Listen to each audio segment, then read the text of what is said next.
আমাক ধৰক নটিচ দিছে, নটিচ দিয়াৰ পিছত তেতিয়া বোলো নটিচ যদি দিছে চৰকাৰে বেদখল মাটি থাকিব নিদিব, তেতিয়া আৰু উঠি আহিছোঁ। কি কথা আছে, মানুহৰ লগত কাজিয়া দখল কৰিবলৈ কাম নাই, নিজৰ ইজ্জত লৈ গুচি যাম।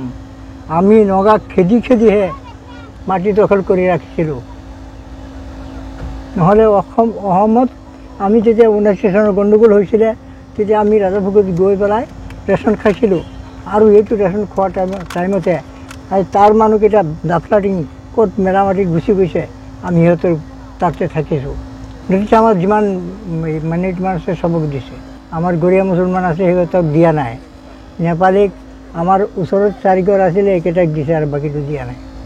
এতিয়া আমাৰ লাইনত যে পৰিছিলে এই 4টাক দিছে। কিমান চনত আহিছিলে? 1974 চনত। খেতি কৰে, কি খেতি কৰে? আহু খেতি, আগততো আহু খেতি কৰিছিলোঁ, মৰাপাট খেতি কৰিছিলোঁ, সৰিয়হ খেতি কৰিছিলোঁ। আৰু আমি ধৰক এতিয়া কৈছোঁ নহয় বোলে কাঠনি কাটি পেলাই শেষ কৰিছে, কিন্তু আমি কাঠনি কটা নাই। তাৰপিছতে আমি ইকৰাণী কাটি পেলাই সেই খেতি কৰিছিলোঁ।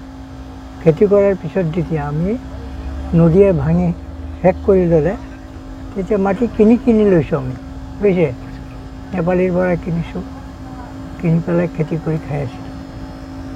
আৰু এতিয়া যাবলগীয়া হৈ গ'ল। কেতিয়া নটিচ দিছে আপোনাক? নটিচ দিছে আমাক কালি। আপুনি ভোট ক'ত দিছিলে আগত? ইয়াতে দিছোঁ। কিমান চনৰ পৰা ইয়াত দিছিলে ভোট? 85 চনৰ পৰা।